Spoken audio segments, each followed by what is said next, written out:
السلام عليكم ناس وجده. جا نهضر اليوم على هذا الموضوع ديال هذه البنيه مسكينه اللي راها هامله ووالديها هما اللي راهم محروقين عليها. كاين اللي شفت واحد المنشور ديال عمها والديها راهم محروقين عليها. علاش ما نديروش اليد في اليد حنايا الناس ديال وجده وبنت مدينتنا ونبارطاجيو كاملين تصاورها وكاملين لي فيديو الذي تحطوا عليها باش ترجع لوالديها، واللي شافها في شي بلاصه يتصل بوالديها ولا بعمها اللي راه حاط النمره ديالو ولا هاد النمره هادي اللي راها في التصويره، ونتعاونوا كاملين. راها بنت مدينتنا والله سبحانه وتعالى هو اللي راه عالم بالظروف ديالها. تقدر اي واحد يطيح في هذا المشكل، تقدر بنتي اختي اخت الاخر بنت الاخر اي واحد. راه مادام بنادم في الدنيا راه حتى شي واحد ما راه مامع فيه من الغلط ولا ما يقدرش ربي سبحانه وتعالى يكتب عليه اي حاجه.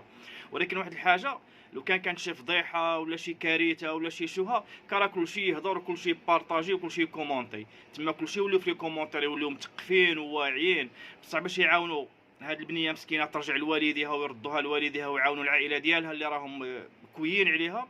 ما يديروش هذه الخدمه هذه. نتمناو نديروا اليد في اليد حنايا الناس ديال وجده، راه مدينتنا وبنت مدينه ديالنا ونحسوها كاملين اختنا ونتعاونوا كاملين.